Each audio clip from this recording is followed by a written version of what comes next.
Wilson have to kill Mike Brown? I've always said no, and this actually speaks to that, I think. Well, right. We have to unpack several different things here, Harry, because they did an investigation of this, and they wound up clearing the officer. So it's not a lingering question in terms of the police are concerned, but should it be? It is a lingering question. Now, well, Jason, I get that it's a lingering question for you. I'm not saying it's not a question. I'm saying it's not just a lingering question for me, Chris. It's a lingering question for a lot of people. Understood. Hey, Jason, I'm just talking about somebody else get in and talk about it. Hold on a second. Right. I take your point, Jason. I'm just saying investigatively. I'm just trying to keep us straight on what the fact pattern is here. It's been looked at. He was cleared. But what do you make of the suggestion that there's more there than the reckoning of how Mike Brown was painted and what led up to the altercation? It still shows him as a drug dealer anyway, if this is true. You know, if they're... Well, Mr. Pollock basically said that he was giving marijuana, right, to the... for cigarillos, right? That doesn't mean that's what he said. No, I'm not a drug dealer.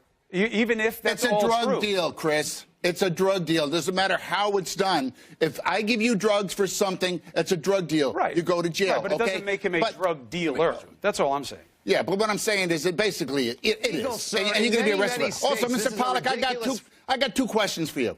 All right, how do you know in the first place, all right, that there was any drugs in that little yellow envelope?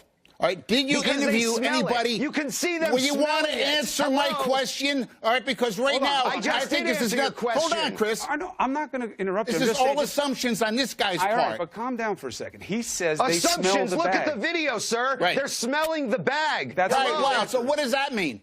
All right, because as far as I know, somebody's smelling the bag. I can't lock somebody up for smelling a bag.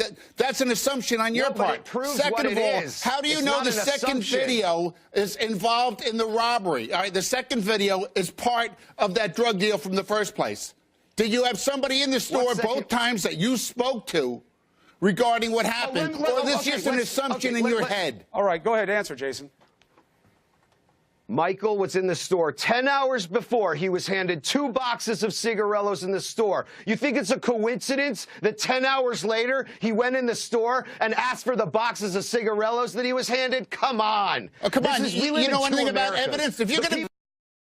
America, if you're going to be the man who's going to do a film on something like this, you better know exactly what the evidence is that you're talking about, not assumptions. Look at the microphones work, y'all. We can talk a little lower. You know what this reminds me of? This reminds me of the inauguration, when people looked at an empty field and Donald Trump said, oh, it's the biggest field in the world. I went on your Twitter site. You're nothing but anti-cops there. All you talk about on your Twitter site is how Michael Brown is innocent and the police officer who killed Tamir Rice is a murderer. That's all. You're anti-cop, and that's what you're all about. You have no evidence of anything in that robbery still occurred. All right, Harry. Continue your white supremacy. We have your on this take. Jason. Continue your white supremacy. I'm a white supremacist. Jason. It looks ridiculous. Thank you. Harry, hold on a second. And Jason, you don't have to be a white supremacist to question facts. You know that. Let's keep it in check. Last word from you.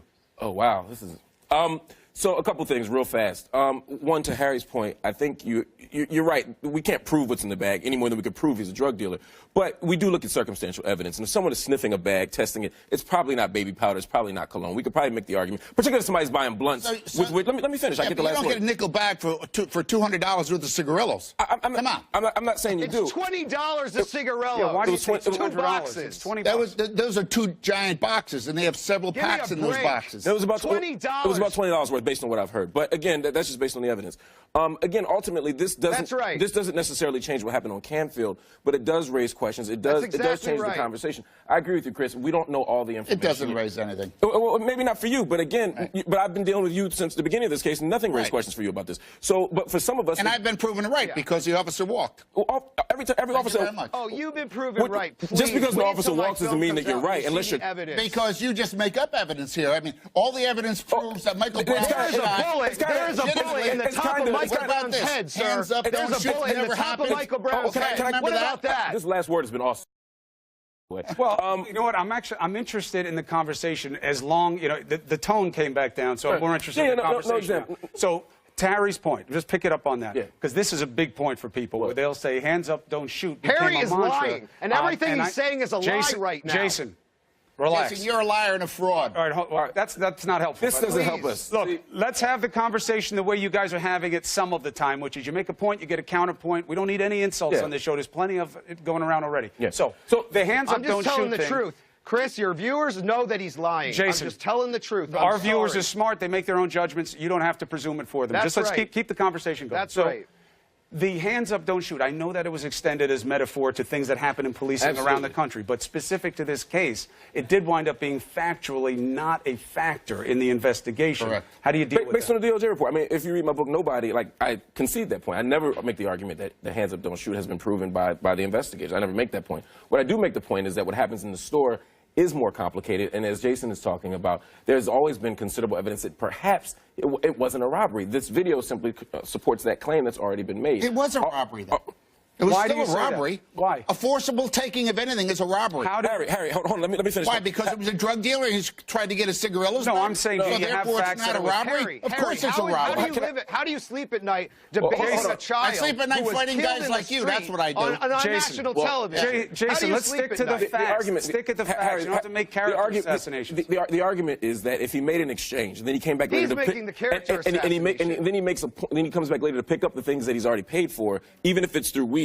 The argument is that it wasn't a strong-arm robbery. Of course it's a robbery. Let's take for a minute the legal technicality you're making. What I'm saying, Harry, is if you and I make a deal, right? I give you drugs, you give me a stack of magazines, right? OJ went to jail for 10 years trying to get stuff back that belonged to him. Let's not chase the red herring real quick. Just stay with me for 1 second. Okay, I'm with you. What I'm saying is that if deal. Even if the thing I'm dealing with is an illegal substance, i.e. weed, right? If I come back later to pick up the stuff that I paid for through the weed, I am not robbing you, is what I'm saying. Yes, you are, if you're forcibly taking it from me. The claim... Because the law does not give you any allowance to be able to do that. Right, but we don't... You're missing my point. My point is... The video is, does it show that it was a forcible taking That's the point. or not? What we're rejecting is the claim that he was All right, let's leave it there. And Jason... The second video shows that. All right, Jason, just to be clear, I know it's tough because you're on remote, but we don't need to do it in terms of insulting who's making what argument and not argument. You know what's tough, Chris? You got your video out there. What's tough, Chris, is that I've been living with the Brown family for 2 years. I know you have. What's tough is I see the world through their eyes. And you know what's tough? What's tough is that they are hurt by what people like Harry are saying right now. They are crying at their houses by people like Harry and what they are saying right now. So I am personally hurt by the offensive comments from the radical right to destroy this young man's character. That's what's the problem. All right, now where you're coming from. All right, but we Jason, know where you're coming from. All right, but Jason, look, there's a lot of pain to go around. I'm not questioning the source of your pain and what you've been exposed to. I'm just saying the most helpful thing is you put the facts out there, you make the arguments on the basis of what you think you know, That's right. and we go from there. There's no reason to attack each other. There's been plenty of that already, and it hasn't gotten us anywhere. But thank you for coming on the show. We'll see what happens when your video comes out and what this lawyer in the store can put out. We'll have you back on.